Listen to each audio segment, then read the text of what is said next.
Faithfully interpreting legendary values, we explore great books worldwide. Hello, this is Sally's Book Talk. Today, the book we're discussing is The End of Average.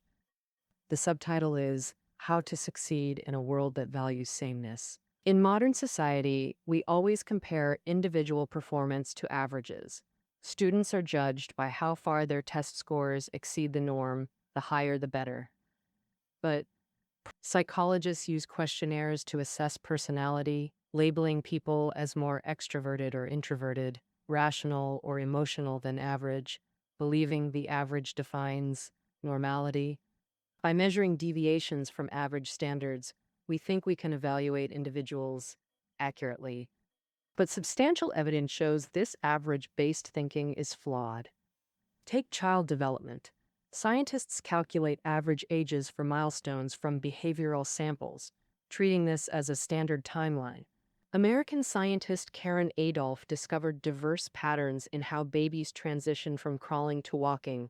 Some linger between stages, others skip stages entirely. There's no standard sequence, yet all eventually walk.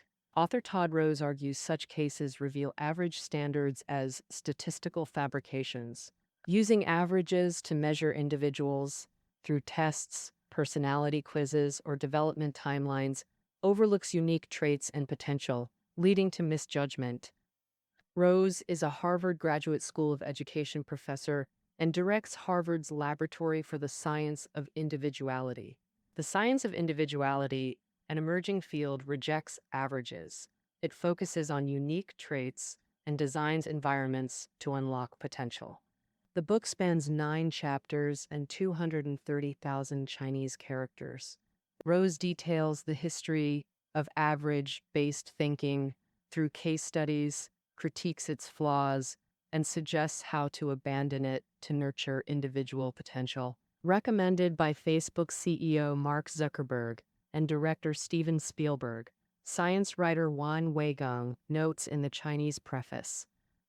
Humans are far more complex than we imagine. In this era that advocates innovation, Rose's book points to a new guiding ideology urgently needed in our time.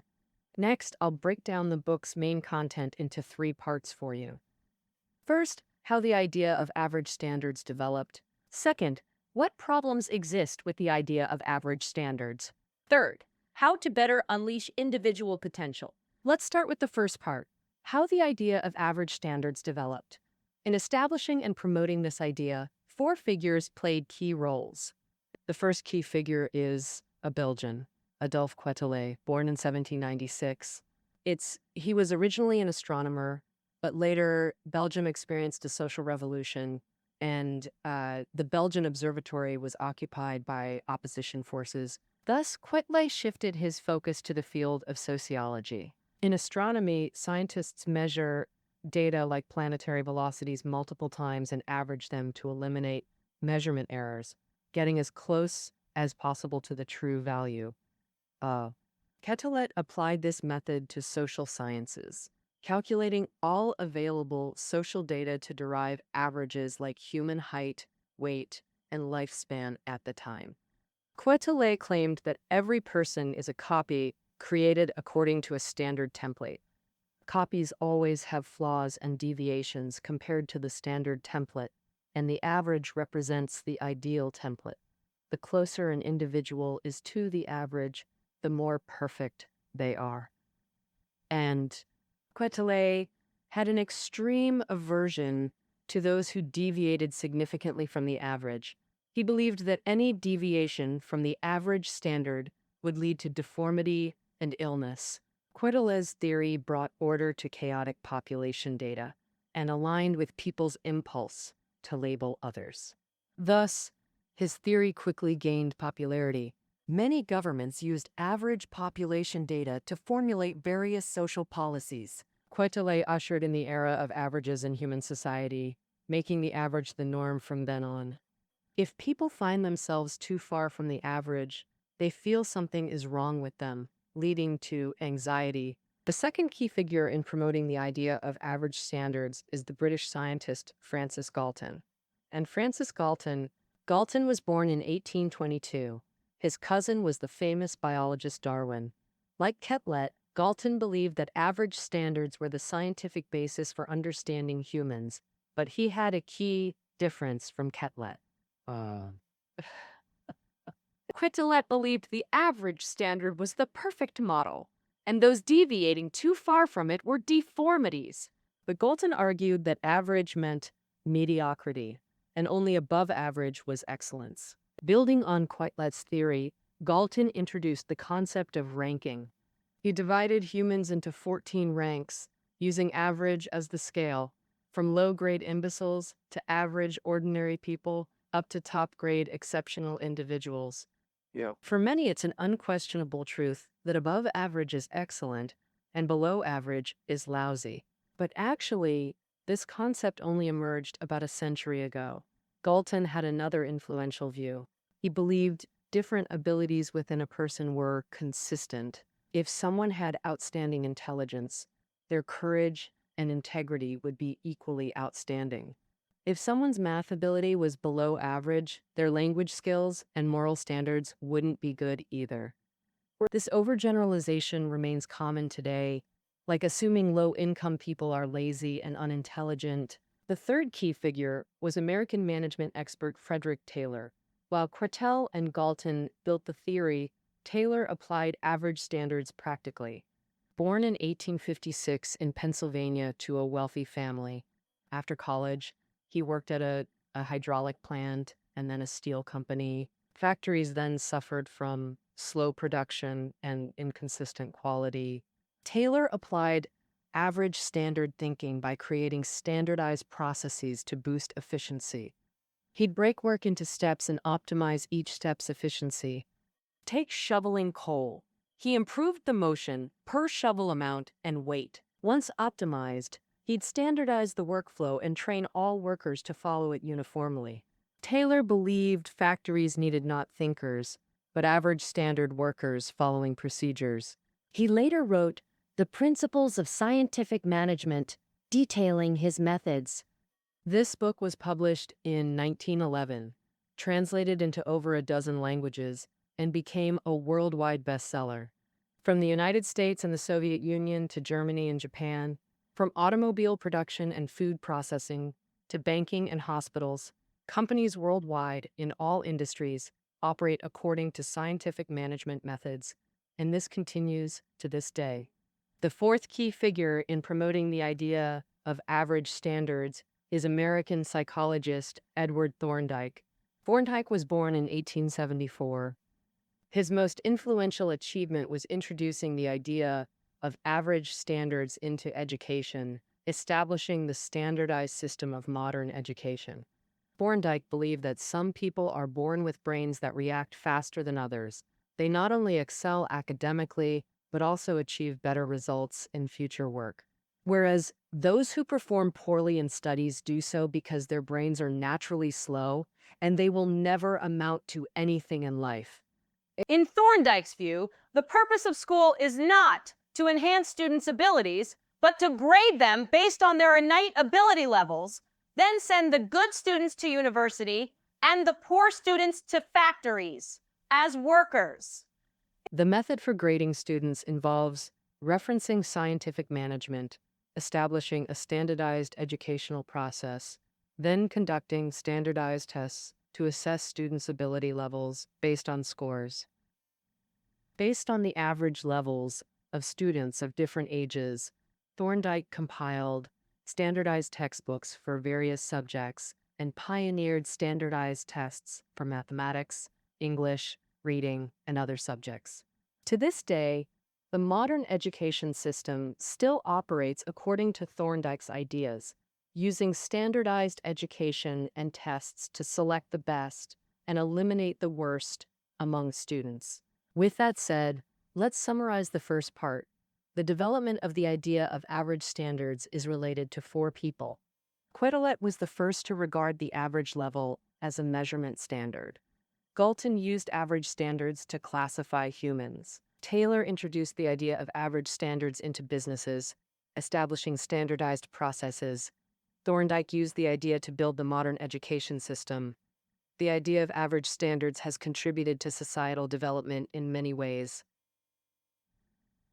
Taylor's scientific management greatly improved corporate production efficiency. Thorndike's education system provided a unified standard, giving students from different backgrounds equal educational opportunities and raising the overall education level of the populace. But the author points out that the idea of average standards also distorts people's perception of the real world. Now for the second part, let's discuss the problems with average-based thinking. The author summarizes them as three flawed thought patterns while presenting alternative perspectives from the science of individuality. The first flawed thinking is one-dimensional thinking. This means judging others using only one or a few dimensions. That's one-dimensional thinking. It's very common in the workplace. Many companies prioritize education and grades when hiring, like Google favoring top school graduates with excellent grades. And this one-dimensional approach extends to evaluating existing employees. Deloitte, a world-renowned management consulting firm, evaluates employees by assigning a single year-end score based on project performances to assess annual value. These evaluation methods seem clear-cut, but prove unsatisfactory in practice. Around 2005, Google found many new hires underperformed management expectations.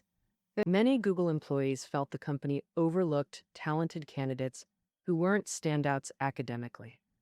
In 2014, Ashley Goodall, former director of Deloitte's leadership development, published an article showing score rankings fail to capture true performance and reflect scorer bias. Ultimately, Deloitte discontinued single score evaluations. Why can't one-dimensional thinking correctly assess individuals? The science of individuality explains this with the jaggedness principle. The jaggedness principle holds that human traits, like intelligence, physique, creativity, comprise multiple weakly correlated dimensions. These dimensions vary independently like saw teeth. You can't predict one from another. Unlike Galton's belief that strength in one area implies strength elsewhere. Take intelligence. Many believe IQ represents overall intellectual ability. The higher someone's IQ, the better their performance across all intellectual areas. But this is illusory. No overall intelligence exists. Consider the Wechsler Adult Intelligence Scale. It tests multiple dimensions like vocabulary, reasoning, puzzles, and arithmetic. Then scores from different dimensions are combined to produce a final IQ score. Even if two people have identical IQ scores, it doesn't mean their intellectual performance is the same. One might have strong reasoning skills, but weak arithmetic ability, while the other is exactly the opposite. When solving different problems, their performances could be worlds apart. You can't predict them with a single IQ measure. Workability, like intelligence, is a complex concept covering multiple dimensions. Learning aptitude, management skills, communication, teamwork, and various specialized skills. It can't be judged by just a few dimensions. Todd Carlisle, a Google HR analyst, wanted to determine which factors actually predict employee performance. He created a list covering over 230 factors, including grades, education, age, and personal interests. Carlisle then tracked current employees' performance against these factors and found no single factor could accurately predict performance across different roles. Alma Maters showed zero correlation with job performance. Academic grades had some relevance, but only for performance within 3 years of graduation. This means to find suitable employees, companies must identify what each role values most and hire accordingly, not just based on education and grades.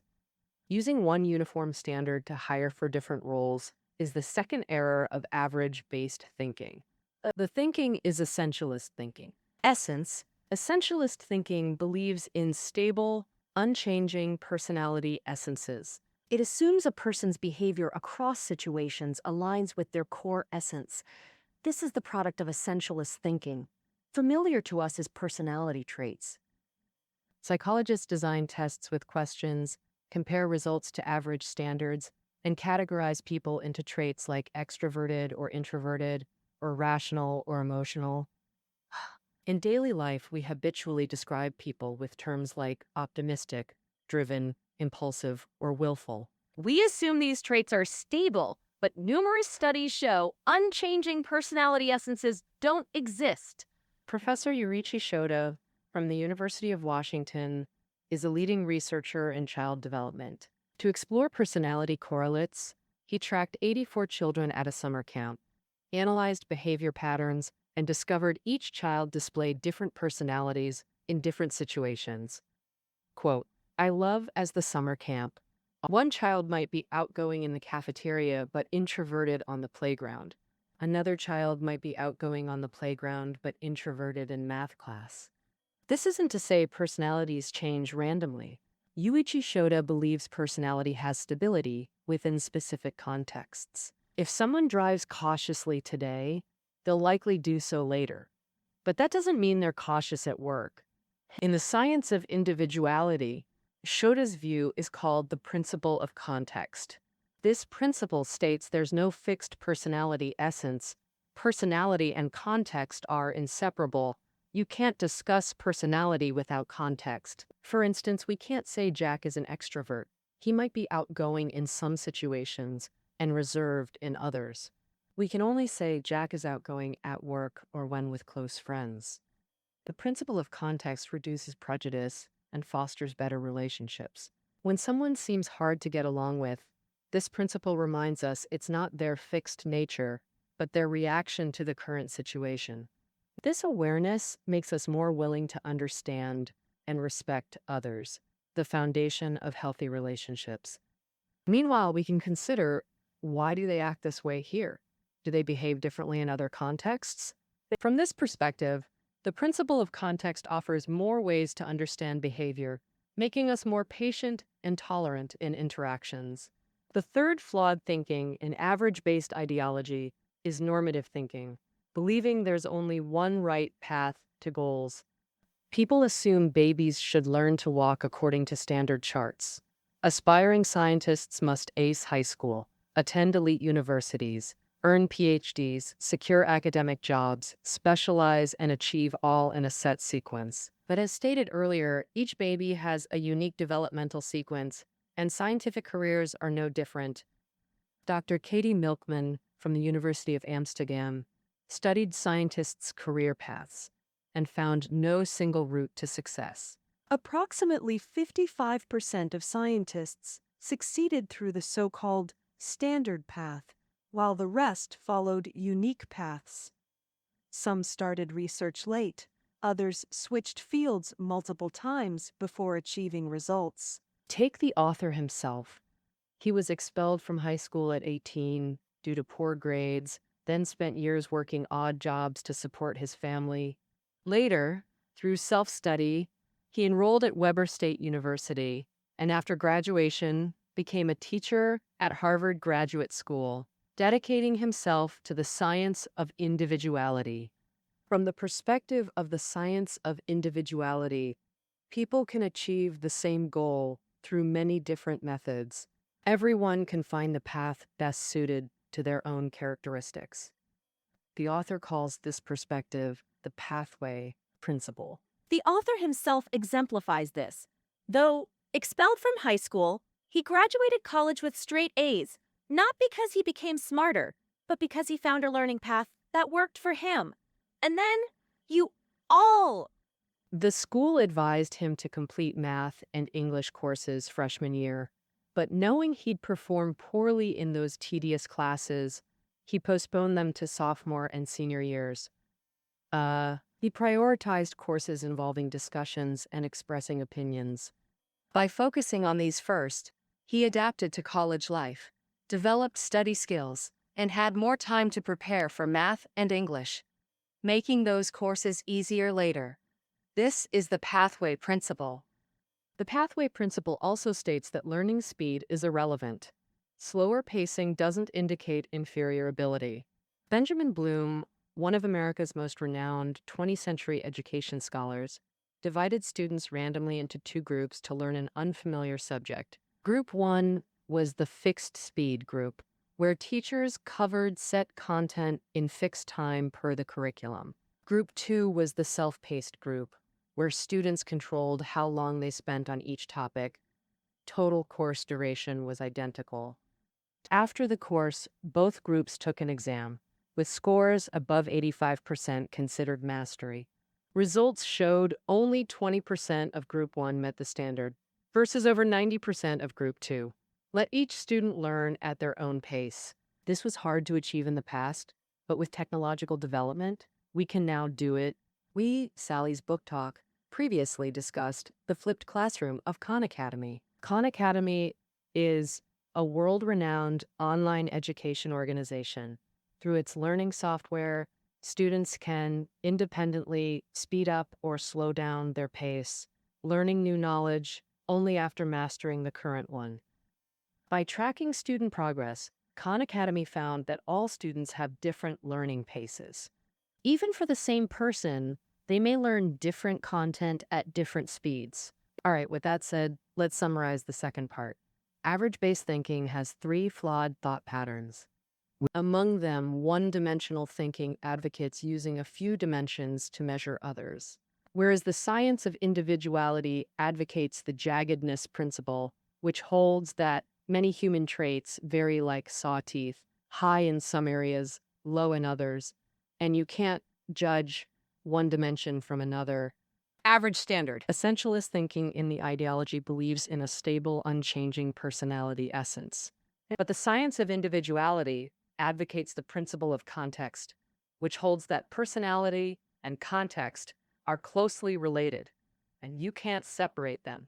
Having discussed the problems of average-based thinking and the corresponding views of the science of individuality, next, in the third part, let's talk about how to leverage the science of individuality to unleash individual potential. The author mainly discusses the work and education domains in the book. First, in the work domain, average-based thinking sees employees as replaceable cogs who only need to execute standardized processes, whereas the science of individuality advocates understanding employees' personal strengths, creating work contexts where they can leverage those strengths, and providing multiple development pathways. The author cites Costco, an American wholesale retailer, as an example. Costco has long been known for its excellent work environment, and in 2014, it ranked second in Glassdoor's national ranking of company salaries and benefits, just behind Google. Glassdoor is an American job website where people can review employers. Costco's founder, Jim Sinegal, told the author that they firmly believe by hiring excellent employees, treating them with dignity, and providing them with reliable career paths, employees can create tremendous value for the company. And Costco doesn't care about education or grades when hiring employees, as Sinegal realized early on. The qualities Costco values most, honesty, diligence, cannot be discovered through resumes and interviews. His method for selecting talent was hiring students part-time directly from colleges, identifying those who met Costco's standards through actual work, embodying the jaggedness and context principles. Additionally, Costco follows the pathway principle by encouraging employees to try different roles and find suitable career paths. An employee named Annette only attended community college for a few semesters. Starting in accounting as a sales auditor, she later moved to merchandising, holding positions like receptionist, admin assistant, and buyer. After demonstrating talent in purchasing, Annette was promoted to electronics buyer, then became the alcohol beverage buyer for the Los Angeles division. Since 2005, she's overseen all alcohol purchasing for Costco. In Decanter's list of wine industry influencers, Annette ranked 4th. In many companies, Annette's career path would be unimaginable. Normative thinking locks employees onto narrow development tracks, restricting certain roles only to employees meeting specific criteria. It's through Costco's flexible system that talents like Annette thrive, and Costco's employee focus pays off. Over the past decade, Costco's performance has steadily grown, making it America's 3rd largest retailer. Costco's employee turnover is remarkably low, at just 17%. By contrast, Walmart's turnover is about 40%. Though Costco pays nearly 75% more in wages, lower turnover drastically reduces Costco's recruitment and training costs. Overall, Costco's total labor costs are actually lower than Walmart's. This is their competitive edge. That covers unleashing potential in the workplace. The author advocates understanding employees' strengths and helping them excel. In education, the author proposes even bolder ideas. Revolutionary concept, he suggests replacing diplomas with skill certifications, letting students design their own educational paths. The author notes that in current education, students mainly control only which college or major to apply for. Everything else follows standardized routes.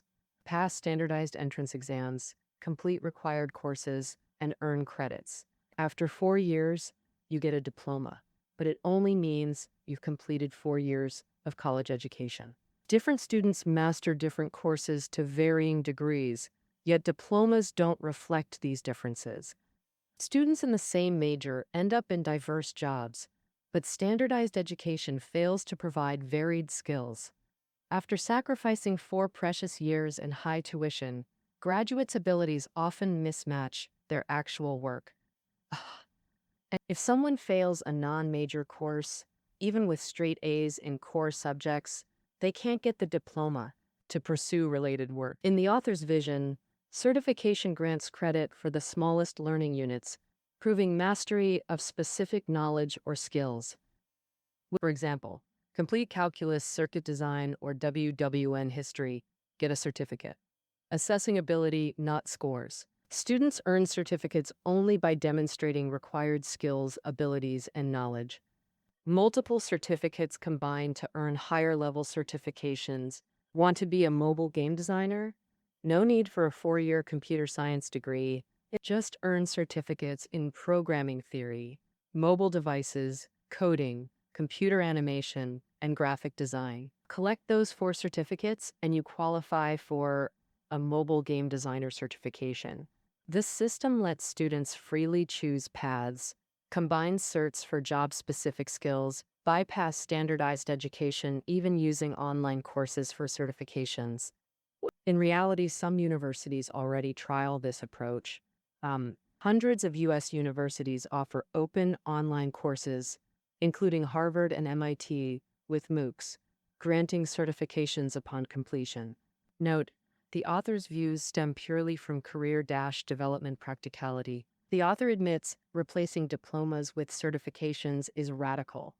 It expands perspectives and cultivates critical thinking and artistic appreciation. These are all crucial values of university education. Also, would certifications from different places carry equal weight? The author doesn't offer practical solutions to these implementation issues in the book. And some might say many students don't know what they want to do initially. If students fully choose their courses, won't they make foolish mistakes? But the author argues that distrusting personal decisions and handing control to standardized systems creates bigger problems. All right, let's summarize the third part. In the workplace, the author suggests companies understand employees' strengths, create contexts for their growth, and offer multiple development paths. In higher education, he advocates replacing diplomas with certifications for a more flexible system. With that, we've nearly covered the end of average. The author believes average-based thinking makes everyone chase uniform standards to become better others, erasing individuality and breeding comparison anxiety. The science of individuality sees each person as unique. Society should create opportunities to unlock everyone's potential. Where average standards end, a brighter future begins. Everyone can be their best self according to their own conditions. All right, the end of average. That concludes our interpretation of this book. Reading notes are below the audio. Until next time,